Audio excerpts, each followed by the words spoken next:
No filme de hoje, um gênio bilionário, playboy e filantropo acaba sendo sequestrado e levado para uma caverna para fabricar armas de guerra para terroristas. Mas no fim, tudo que ele acaba fazendo é uma armadura. Como se fosse pouca coisa, né? O filme de hoje é Homem de Ferro, então sem enrolação, bora lá. Ele começa nos mostrando um comboio militar no Afeganistão levando Tony Stark, o famoso gênio bilionário, playboy e filantropo. Um dos militares pede para tirar uma foto com ele e quando ele ia bater a foto, o comboio é atacado. No meio da confusão, Tony corre e quase é morto por uma bomba.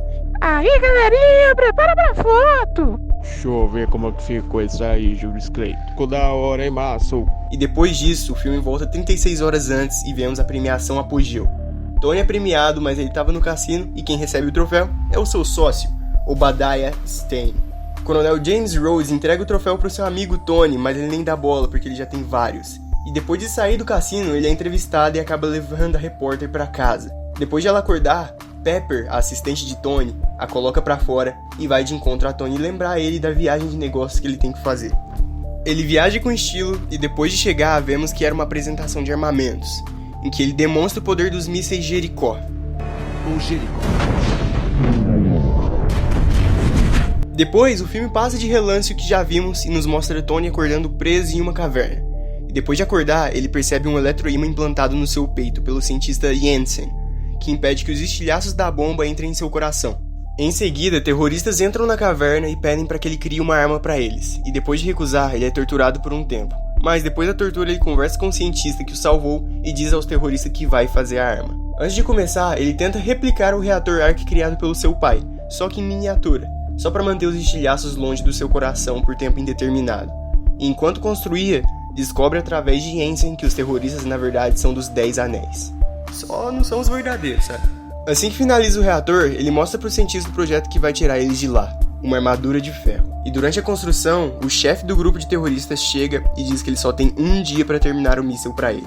Mas, obviamente, como todo mundo já sabe, ele finaliza a armadura e como eles estavam com pouco tempo, o cientista decide atrasar os terroristas até a armadura ativar. Assim que ela é ativada, as luzes da caverna se apagam e ele sai matando todos dali, até acabar encontrando Jensen à beira da morte. E depois de dizer para Stark não desperdiçar sua vida, Jensen morre e incentiva Stark a seguir em frente. Ele sai da caverna e acaba acionando o armamento que os terroristas tinham ali, explodindo todo o local enquanto saía voando. A única coisa que ele falhou foi na aterrissagem.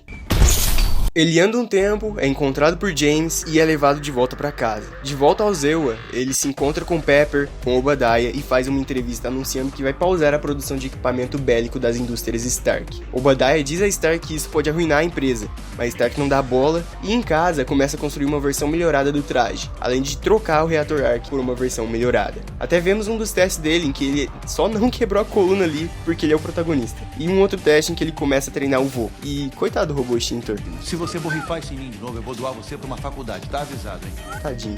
Depois de finalizar seus testes, adicionar um sistema de quebra de gelo na armadura, melhorar o robô extintor e o nomear de Jarvis, ele volta pra casa e descobre que Pepper guardou seu primeiro reator Ark, com uma prova de que ele tem coração. Em um evento de caridade feito pelas indústrias Stark, ele e Peppers começam um romance, e a repórter Giants aparece e diz a Stark que suas armas estão sendo usadas por terroristas no Afeganistão. E além disso, ele descobre que Obadiah quer o substituir como chefe das indústrias Stark. Com isso, Tony decide ir lá com uma armadura melhorada. Ele destrói os armamentos Stark da área e quando estava voltando, acaba sendo perseguido por 2 caças americanos. Derruba um sem querer, mas no fim ele consegue salvar o piloto e voltar para casa com a cobertura do coronel James. Durante a noite, Obadiah descobre como Stark fugiu dos 10 Anéis e pega os restos da primeira armadura. Pepper descobre sobre a armadura de Tony e é enviada para hackear os arquivos de Obadiah. Nisso, ela acaba descobrindo que ele tem o plano de criar sua própria versão melhorada e, como sempre, vender por aí. Pepper se encontra com Phil, um agente da SHIELD, e quando liga para Stark, ele é interrompido por Obadiah, que rouba o reator Ark. Depois de sair da paralisia, Tony vai para a oficina que passa o antigo reator. Ele ia morrer, mas é salvo pelo mesmo robô de antes. Seu amigo James o encontra e até tem vontade de usar uma armadura, mas ele não tem o reator. Enquanto tudo isso acontecia, agentes da SHIELD vão até Obadiah, fazendo usar sua própria armadura, a Monge de Ferro. Quando ele ia matar Pepper, Tony a salva e eles começam uma luta de computação gráfica no meio da cidade, até que bem boa pra época de 2018. 2018 não, pô, 2008. Tony apanha na primeira metade da luta e na segunda metade também, mas vamos por parte. Depois de apanhar na primeira metade, ele decide ir pro máximo de altitude, congelando a armadura de Obadiah, mas assim que ele aterrissa, é surpreendido por Obadiah que resistiu à queda. Assim, Tony passa por mais um cosplay de saco de pancada, mas consegue tirar o sistema de mira de Obadiah, antes da energia do seu traje acabar, claro.